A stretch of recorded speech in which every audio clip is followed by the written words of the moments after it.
dalam video pembelajaran online masih dengan saya Yudi Antreksa ya. Modul kali ini masih bicara mengenai how to boost your health and productivity. Bagaimana membangun jiwa-jiwa yang sehat dan produktif. Nah, salah satu kunci untuk membangun jiwa yang produktif itu adalah Anda punya habit yang bagus juga.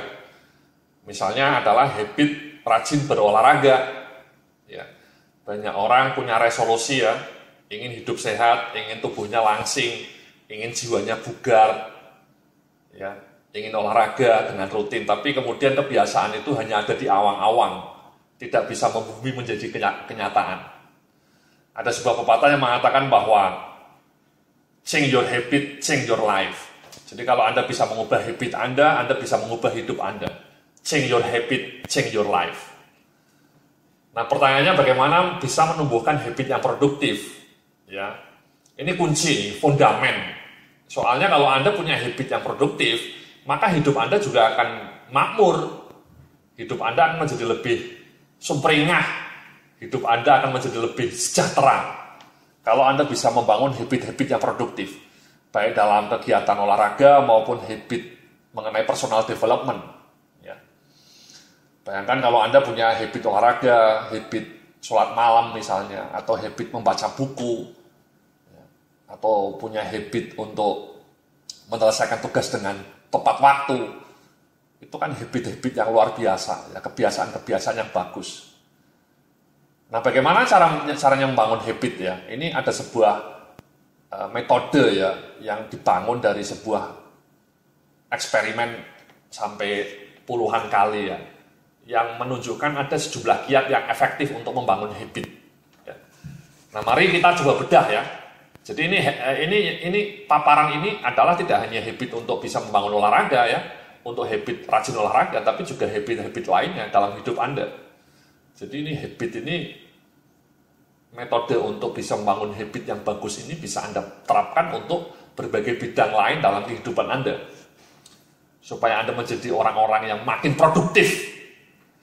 Orang-orang yang top performance-nya ya, top markotop kinerjanya.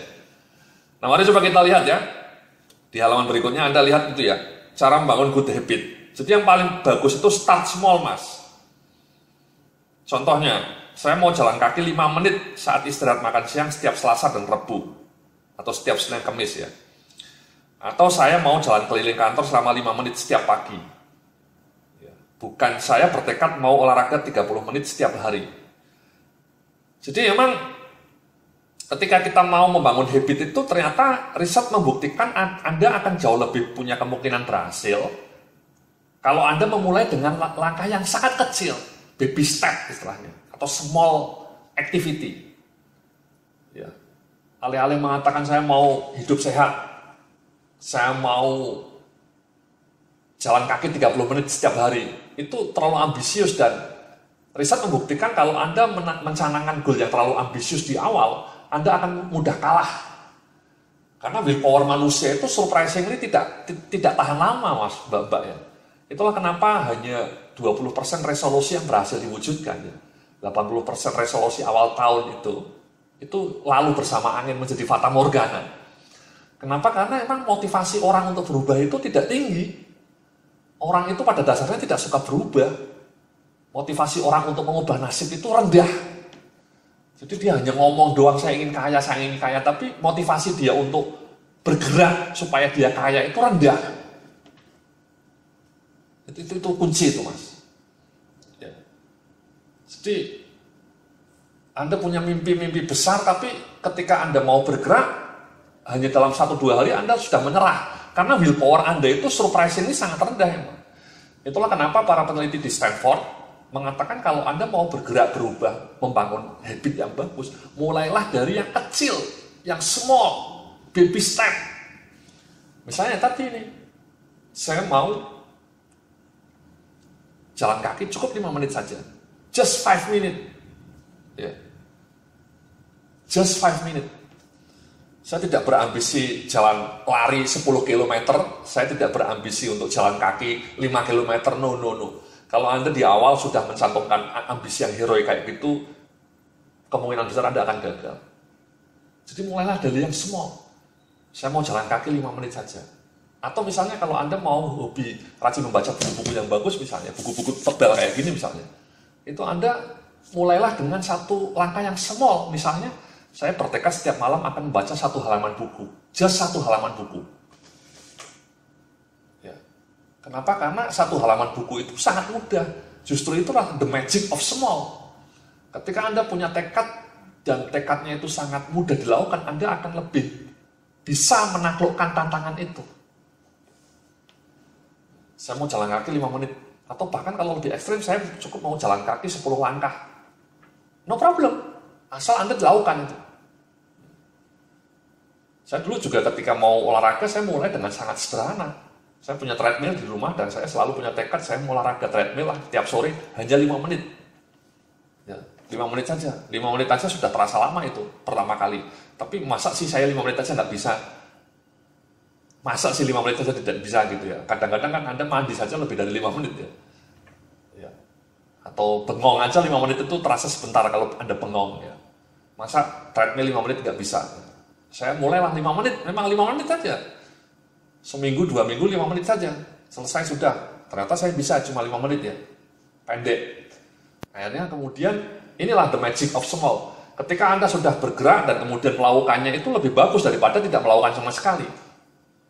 Berjalan kaki 10 langkah itu lebih bagus daripada tidak berjalan sama sekali, Mas.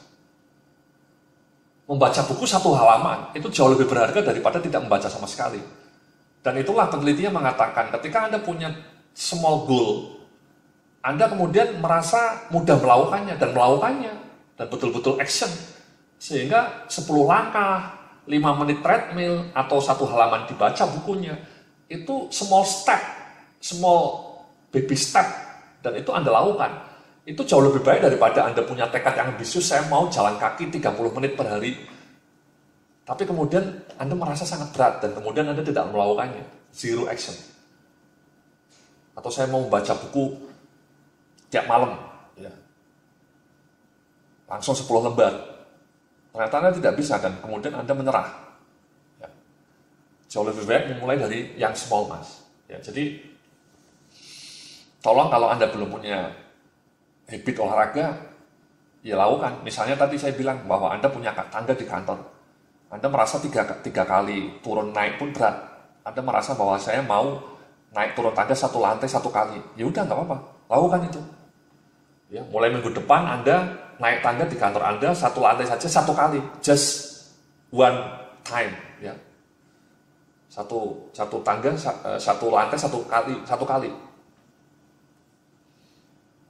Atau kalau Anda kantornya nggak punya tangga, ya saya mau keliling kantor cukup 1 kali tiap pagi sebelum mulai bel. Jadi itu, Mas, small step, baby step. Ya, karena jalan ribuan kilo itu dimulai dari langkah pertama. Ya. Omset ratusan juta itu dimulai dari rupiah pertama. Ya. Jadi penelitian mengatakan ketika Anda sudah mencantumkan small step, Anda akan melakukannya, kemudian Anda akan bergerak dengan sendirinya membesar menjadi bola salju. Dari 5 menit menjadi 10 menit, ya sekarang saya kemudian treadmill 30 menit tiap sore. Dulunya cuma 5 menit. Tapi setelah itu saya merasakan kenikmatan, 5 menit bisa naik menjadi 10 menit. Naik lagi menjadi 15, 20, dan akhirnya 30 menit. Sehingga sekarang saya tiap sore olahraga 30 menit. Ya. Itu yang pertama, Mas. Nah, yang kedua bisa Anda lihat ya di slide berikutnya ini. Konkret. Ya, cara membangun good habit itu konkret. Misalnya, contohnya, saya mau naik tangga 2 lantai 2 hari sekali setiap pagi sebelum kerja. Atau saya mau makan apel 1 buah setiap jam 10 pagi. Jadi itu jauh lebih bagus daripada mengatakan, saya mau sehat dan tubuh saya langsing. Ya. Itu abstrak. Ya. Contoh lainnya misalnya saya mau kaya, itu abstrak. Ya. Jauh lebih bagus mengatakan saya mau belajar mengenai caranya membuat blog. Ya. Dan kemudian saya update seminggu sekali.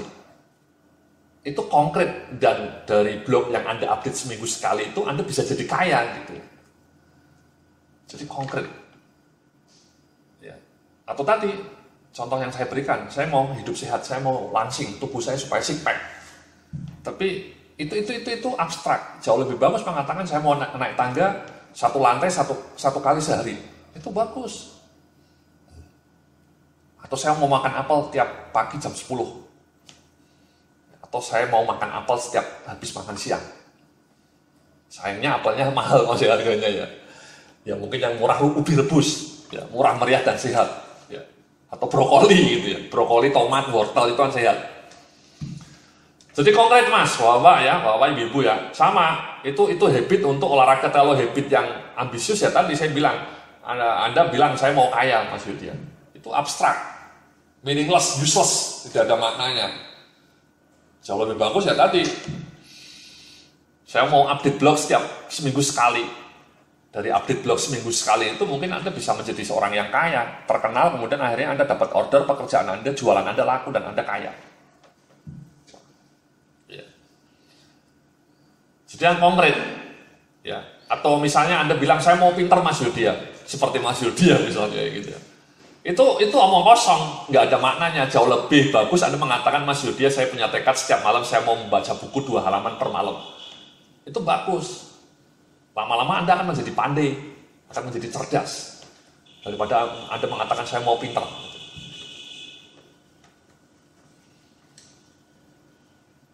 Atau misalnya Anda mengatakan saya ingin terus bersemangat mas kalau kerja, itu bagaimana caranya supaya saya termotivasi. Itu juga abstrak. Jauh lebih bagus caranya kalau misalnya Anda bilang saya ingin terus termotivasi, itu abstrak. Cara yang paling simpel ya tadi. Tiap pagi sebelum jam 8, saya akan jalan keliling kantor 1 kali. Kalau Anda melakukan itu dengan rutin, saya yakin Anda akan lebih bersemangat menjalani pekerjaan Anda. Karena terbukti orang-orang yang bergerak itu lebih bersemangat daripada orang yang duduk di meja terus menerus. Ya. Jadi konkret, ya. Naik tangga 1 kali, naik tangga 1 lantai 1 kali, jalan kaki 10 menit atau keliling kantor 1 kali, update blog setiap hari, baca buku 1 halaman, itu konkret daripada bahasa-bahasa yang abstrak. Jadi seperti itu, ya mas ya, mbak ya. Yang kedua, nah mari coba kita lihat yang ketiga ini. Ya. Slide yang ketiga, yang berikutnya ini. Cara membangun habit yang ketiga ada cue atau pemicu.